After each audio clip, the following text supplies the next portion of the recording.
Sir, ಈ ಪ್ರಕರಣದಲ್ಲಿ ತುಂಬಾ ಕುತೂಹಲ ಕಾರಣ ಆಗ್ತಾ ಇರೋದು, ನೇಹಾ ಅಂಜಲಿ ಹತ್ಯೆ ಆದಾಗ ಅಧಿಕಾರಿಗಳ ತಲೆದಂಡ ಆಗೋದಕ್ಕೆ 1 ವಾರ 2 ವಾರ ಹಿಡಿಯುತ್ತೆ.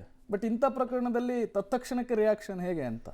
ಅಂಜಲಿ ಹತ್ಯೆ ಆದಂತ ಸಂದರ್ಭದಲ್ಲಿ ಆಗ ಅದಕ್ಕಿಂತಲೂ ಮುಂಚಿತವಾಗಿನೇ ಅವರ ಕುಟುಂಬದವರಿಗೆ ಹೋಗಿ ಆ ಪೊಲೀಸ್ ಸ್ಟೇಷನ್ ಅಲ್ಲಿ ದೂರನ್ನ ಕೊಟ್ಟಿರ್ತಾರೆ. ಆ ಪೊಲೀಸ್ ಸ್ಟೇಷನ್ ಅವರು ತಲೆ ಕೆಡಿಸ್ಕೊಂಡ್ರಲ್ಲ ಹೋಗಿ ಕಳಿಸಿರ್ತಾರೆ. ಹಾಗಿದ್ದಾಗ ಅವತ್ತು ಆಕ್ರೋಶಗೊಂಡು ಆ ಪೊಲೀಸ್ ಸ್ಟೇಷನ್ಗೆ ಹೋಗಿ ನುಗ್ಗಿ ಆ ವಾಹನಗಳನ್ನು ಹೊಡೆದಾಕ್ಬೇಕಾಗಿತ್ತ ಅವತ್ತು? ಇವತ್ತು ವಿಚಾರಣೆ ಮುಖ್ಯಮಂತ್ರಿಗಳು ಹೇಳುವಂತ ಸ್ಟೇಟ್ಮೆಂಟು ಅಂದ್ರೆ ವಿಚಾರಣೆ ಕರ್ಕೊಂಡೇ ಬರಬಾರ್ದಾಗಿದ್ದಾಗ ಇನ್ಮೇಲೆ ಪೊಲೀಸರು FIR ಹಾಕಿದ ಮೇಲೆ ಕರ್ಕೊಂಡು ಬರ್ಬೇಕಾ? ನೀವು ಒಂದು ಬೇರೆ ಲೈನನ್ನೇ ತಗೊಂಡು ಹೋಗ್ತಾ ಇದ್ದೀರಾ, ಇದು ಬೇರೆ ರೀತಿಯಾದಂಥ ದಾರಿನೇ ಮಾಡಿಕೊಡ್ತಾ ಇದ್ದೀರಾ. ಪೊಲೀಸರನ್ನ ಒಂದು ರೀತಿಯಾಗಿ ನೀವು ಕೈಗೆ ಬೇಡಿ ಹಾಕ್ಬಿಟ್ಟು ನಿಂತ್ಕೊಳ್ಳಿ, ಸುಮ್ಮನೆ FIR ಹಾಕ್ದಾಗ ಕರ್ಕೊಂಡು ಬನ್ನಿ ಅಷ್ಟೇ ಅನ್ನೋ ಮಟ್ಟಕ್ಕಾಗಿದ್ರ. ಹಲವರಿಗೆ ಈ ರೀತಿಯಾಗಿ ಪುಂಡರಿಗೆ ಮತ್ತೊಂದಿಷ್ಟು ರಾಜಾತಿಥ್ಯ ಕೊಡುವಂಥ ಕೆಲಸಕ್ಕೆ ಮುಖ್ಯಮಂತ್ರಿಗಳು ಸ್ವತಃ ದಾರಿ ಮಾಡಿಕೊಡುವಂಗೆ ಕಾಣಿಸ್ತಾ ಇದೆ. ಈ ವಿಚಾರದಲ್ಲಿ ವೆರಿ ರಾಂಗ್ ಅಂತ ಅನಿಸ್ತಾ ಇದೆ ಮುಖ್ಯಮಂತ್ರಿಗಳ ಸ್ಟೇಟ್ಮೆಂಟು. ಗೊತ್ತಿಲ್ಲ. ಇನ್ನು 1 ಸಾವು 3 ವ್ಯತಿರಿಕ್ತ ಹೇಳಿಕೆಯನ್ನ ಕೊಟ್ಟಿದ್ದಾರೆ. ಚನ್ನಗಿರಿ ಆದಿಲ್ ಸಾವಿನ ಬಗ್ಗೆ ಕುಟುಂಬಸ್ಥರು ವ್ಯತಿರಿಕ್ತ ಹೇಳಿಕೆಯನ್ನ ಕೊಟ್ಟಿರೋದು. ಮಗ ಲೋ ಬಿಪಿಯಿಂದ ಮೃತಪಟ್ಟಿದ್ದಾನೆ ಅಂತ ತಂದೆ ಹೇಳ್ತಾರೆ. ಗಂಡನನ್ನ ಪೊಲೀಸರೇ ಹೊಡೆದು ಸಾಯಿಸಿದ್ದಾರೆ ಅಂತ ಪತ್ನಿ ಹೇಳ್ತಾರೆ. ಆದಿಲ್ಗೆ ಮೂರ್ಛರೋಗ ಇರಲಿಲ್ಲ ಅಂತ ಚಿಕ್ಕಪ್ಪ ಹೇಳ್ತಾರೆ.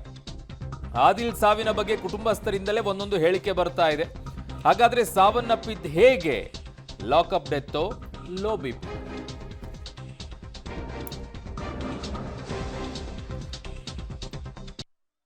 ಸುಳ್ಳು ಹೇಳಬಾರ್ದು, ಯಾವತ್ತೂ ಸುಳ್ಳು ನಡಿಬಾರ್ದು. ಇವತ್ತು ನಾಳೆ ನಾನು ಸಾಯಬೇಕು, ನಾಳೆ ನೀವು ಸಾಯಬೇಕು. ಒಬ್ಬನ ಮೇಲೆ ಸುಮ್ಕೆ ಹೇಳಿ ನಿಷ್ಠುರಾಗಿ ಮಾಡಿದ್ದೆ ಅದು ಯಾವತ್ತೂ ದೇವ್ರ ಮೆಚ್ಚಲ್ಲ ಸರ್. ಬಂದು ಕರ್ಕೊಂಡೋಗಿಲ್ಲ ನಮಗೂ ಗೊತ್ತಿಲ್ಲ. ಕರ್ಕೊಂಡೋಗಿ ತೆಗೆದುಕೊಂಡೋಗಿ ಲೋ ಬಿ ಪಿ ಆಗಿತ್ತಲ್ಲ, ಸಡನ್ಲಿ 10 ನಿಮಿಷದಲ್ಲಿ ಪ್ರಾಣ ಬಿಟ್ಬಿಟ್ಟಿದ್ದಾನೆ. ಆ ಪ್ರಾಣ ಬಿಟ್ಟಿದ ಮೇಲೆ ಬಾಡಿ ಹಾಸ್ಪಿಟಲ್ಗೆ ಇದ್ದಿತ್ತಲ್ಲ, ಅವಾಗ ನಾವು ನೋಡಿರೋದು ಹೋಗಿ ಇದಕ್ಕೆ ಪರಿಹಾರ ಕೊಡಿ ಸರ್ ಅಂತ ಹೇಳಿ ಕೊಟ್ಟಿದ್ವಿ.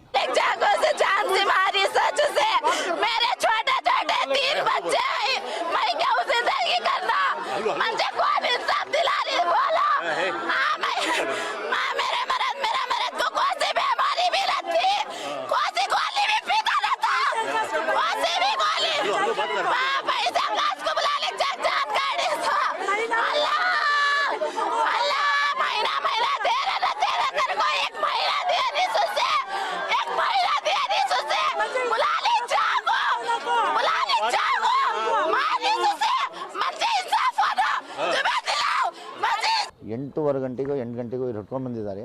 ನಮಗೆ ಘಟನೆ ಗೊತ್ತಾಗಿದ್ದು 8:45 9 ಗಂಟೆಗೆ ತೀರ್ಕೊಂಡಾನೆ ಅಂತಲೇ ಗೊತ್ತಾಗ್ಬಿಡ್ತು.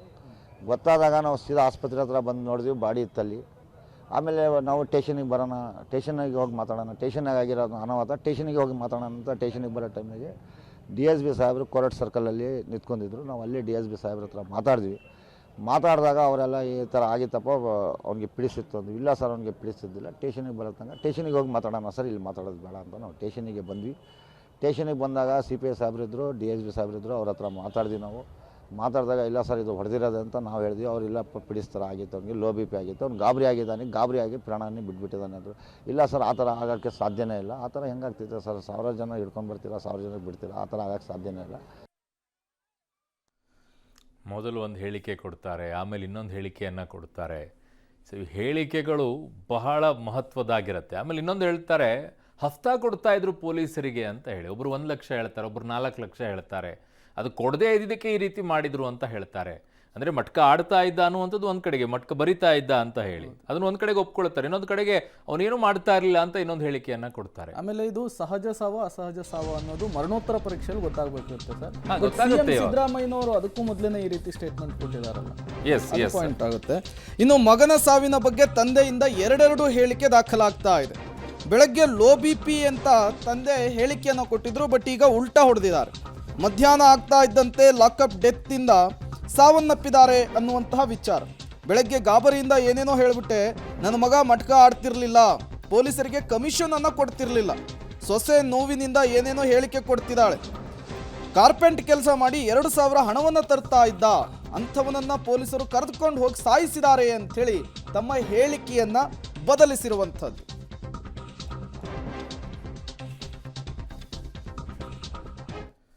ಹಾಗಾದ್ರೆ ಇವರ ತಂದೆ ಬೆಳಗ್ಗೆ ಇದೇ ವಿಚಾರಕ್ಕೆ ಸಂಬಂಧಪಟ್ಟಂತೆ ಏನು ಹೇಳಿಕೆ ಕೊಟ್ಟರು, ಅದಾದ ಮೇಲೆ ಅವರು ಕೊಟ್ಟಂತಹ ಹೇಳಿಕೆ ಏನು, ಆ ಹೇಳಿಕೆ ನಡೆಯುವಂತಹ ವ್ಯತ್ಯಾಸ ಏನು, ಬನ್ನಿ ನೋಡ್ಕೊಂಡು ಬರೋಣ. ಹೇಳಬಾರ್ದು, ಯಾವತ್ತೂ ಸುಳ್ಳು ನಡಿಬಾರ್ದು. ಇವತ್ತು ನಾಳೆ ನಾನು ಸಾಯಬೇಕು, ನಾಳೆ ನೀವು ಸಾಯಬೇಕು. ಒಬ್ಬನ ಮೇಲೆ ಸುಮ್ಕೆ ಹೇಳಿ ನಿಷ್ಠುರಾಗಿ ಮಾಡಿದ್ದೆ ಅದು ಯಾವತ್ತೂ ದೇವ್ರ ಮೆಚ್ಚಲ್ಲ ಸರ್. ಕಟ್ ಸರ್, ಈ ಬ್ಯಾರೆ ಮಾಡ್ತೀವಿ, ಜನ ನಿಮ್ಮಿಂದ ನಿಂತಿದ್ದಾರೆ, ಅವ್ರು ಕಲ್ಲ ಹೊಡಿತಾರೆ. ಇದು ಈಗ ನಾವು ಹೊಡಿದಂಗೆ ಆಗ್ತಿರ್ತಾರೆ. ಯಾರ್ಯಾರು ಪೋಲಿಯೋ ಇರ್ತಾರೆ, ಕುಡುಕರು ಇರ್ತಾರೆ, ಅವ್ರು ಬಂದು ಸೇರ್ಕೊಂಡು ಮಾಡ್ತಾರೆ, ನಮ್ಮನ್ನು ನೋಡ್ಕೊಂಡು ಬಿಡ್ತಾರೆ. ಈಗ ನಾವು ಮಾತಾಡ್ತಾ ಇರ್ತೀವಿ, ಅವ್ರು ಹಿಂದಿನ ಕಲ್ಲು ವಾರಿಂಗ್ ಮಾಡ್ತಾರೆ, ಅದಕ್ಕೆ ಹೊಳೆಯಾರು ಸರ್. ಇಲ್ಲ ಯಾವ ಸ್ನೇಹಿತರು ಇಲ್ಲ ಸರ್. ನಮ್ಮ ಸಂಬಂಧರಿಗೆ ಏನಿದ್ರು ನಮ್ಮ ಅಣ್ತಮ್ಮಗಳು ಎಲ್ಲ ಒಳಗೆ ಸ್ಟೇಷನ್ ಒಳಗೇ ಇದ್ದಿದ್ದು. ನಾವು ನಮ್ಗೇನು ಕುಟುಂಬ ಐತಿ, ನಮ್ಮ ಪೂರ್ತಿ ಕುಟುಂಬ ಸ್ಟೇಷನ್ ಒಳಗೇ ಇದ್ದಿತ್ತು. ಯಾರಿಗಂತ ಹೇಳಾಗುತ್ತೆ ಸರ್, ಇದು ಯಾವನು ಮಾಡಿದಾನೋ ಏನು ಮಾಡಿದಾನೋ ಗೊತ್ತಿಲ್ಲ ಸರ್. ಕಟ್ ಸರ್, ಅದು ನಮ್ಗೆ ಗೊತ್ತಿಲ್ಲದ ಕಣ್ಣಲ್ಲ ಸರ್. ನಾವು ನೋಡಲಿಲ್ಲ, ಏನಿಲ್ಲ, ಇದ್ದ ಇಲ್ಲ, ಬರ ಇಲ್ಲ. ಇನ್ನು ನಮ್ಮ ಮಕ್ಕಳು ಮಾತ್ರ ಓದಿದ್ದಾವೆ. ಆ ಓದಿದ ಮಕ್ಕಳಿಗೆ ನಾವು ಕಳ್ಕೊಂತೀವಿ, ತಾಯಿಲಿ ತಪ್ಪಲಿ ಆಗ್ತಾರಲ್ಲ ಆ ಥರ ಆಗಿಬಿಟ್ಟು ಅನಾಥ ಆಗಿಬಿಟ್ಟಿದೆ. 3 ಜನ ಮಕ್ಕಳು ಸರ್ ಅವನಿಗೆ, ಬಡ್ಗಿ. ಅದೇನಂತ ತಿಳಿದಿಲ್ಲ, ಲೋ ಬಿ ಪಿ ಅಂತ ಅಲ್ಲಿ ಹೇಳ್ಬಿಟ್ಟೆ. ಅದು ಹೇಳೋಕ್ಕಾಗಿಲ್ಲ, ಇವ್ರು ಎಲ್ಲರೂ ಸತಾಯಿಸ್ಕೊಂಡ್ಬಿಟ್ರು. ಅದೇನಂತ ಕನ್ಫ್ಯೂಸ್ ಆಗಿಲ್ಲ, ಲೋ ಬಿ ಪಿ ಅಂತ ಹೇಳ್ಬಿಟ್ಟೆ, ಅಷ್ಟೇ ನಾನು ಹೇಳಿದ್ದು. ಮತ್ತೆ ನನಗೆ ಮುಂದೆ ಏನಂತ ಇದಿಲ್ಲ, ಇದು ನನಗೆ ಮಾತಾಡೋಕ್ಕೆ ಅವಕಾಶ ಕೊಟ್ಟಿಲ್ಲ. ಎಲ್ಲ ತೆರೆ ತಿನ್ಬಿಟ್ರ. ನನಗೆ ಬಿ ಪಿ ಜಾಸ್ತಿ ಸೇರ್ಬಿಟ್ಟಿದೆ. 370 ಬಿ ಪಿ ಸೇರ್ತೈತಲ್ಲ, ಆ ಬಿ ಪಿ ಕಂಟ್ರೋಲ್ ತೊಗೊಳಕ್ಕಾಗಲ್ಲ ಸರ್. ಅದರಿಂದ ನನ್ನ ಮೇಲೆ ಏನು ಮಾಡ್ತೆ, ನನ್ನ ಬಿ ಪಿ ತೊಗೊಂಡೋಗಿ ಅವನಿಗೆ ಎತ್ತಾಗುತ್ತೆ. ಲೋ ಬಿ ಪಿ ಸರ್, ಗಾಬರಿ ಇವನು ಲೋ ಬಿ ಪಿ ಅಂದಿದ್ದಾನೆ ಅಷ್ಟೇ. ಸರ್, ಇವ್ರ ಹೇಳಿಕೆ ಬದಲಿಸ್ತಾ ಇರೋದು ನೋಡಿದ್ರೆ ಯಾರೋ ಮಿಸ್ಗೈಡ್ ಮಾಡ್ತಾ ಇದ್ದಾರಾ ಅಂತ. ಮಿಸ್ಗೈಡ್ ಮಾಡ್ತಾ ಇದ್ದಾರೋ ಏನು ಮಾಡ್ತಾ ಇದ್ದಾರೋ, ತನಿಖೆ ಅಂತೂ ಆಗಬೇಕಲ್ಲ ಈ ವಿಚಾರದಲ್ಲಿ. ತನಿಖೆ ಆಗಲಿ, ಯಾವ ಹೇಳಿಕೆಗಳು ಏನು ಅಂತ ಗೊತ್ತಾಗುತ್ತೆ. ನಾನು ಹೇಳ್ತಾ ಇರೋದು ಸಿಂಪಲ್ಲು. ಆ ಪೊಲೀಸ್ ಸ್ಟೇಷನಿಗೆ ಕರ್ಕೊಂಡು ಬಂದಿದ್ದು ಯಾವಾಗ, ಕರ್ಕೊಂಡು ಹೋಗಿದ್ದು ಯಾವಾಗ, ವಿಚಾರಣೆಗೆ ಕರ್ಕೊಂಡು ಬಂದಂಥ ಸಂದರ್ಭದಲ್ಲಿ ಅನೇಕ ಕಡೆಗಳಲ್ಲಿ ಈ ರೀತಿಯಾಗಿ ಹೆಲ್ತ್ ಅಪ್ಸೆಟ್ ಆಗಿ ಆಸ್ಪತ್ರೆಗೆ ಅಡ್ಮಿಟ್ ಮಾಡಿರುವಂಥ ಅನೇಕ ಪ್ರಕರಣಗಳಿದ್ದಾವೆ. ಬಟ್ ಇಲ್ಲಿ ಡೆತ್ ಆಗಿದೆ. ಬಟ್ ನಿಜವಾಗ್ಲೂ ಅವನು ಹೊಡಿಲಿಲ್ವ, ಇದು ಆಗಬೇಕಾಗಿರೋದು ಈಗ.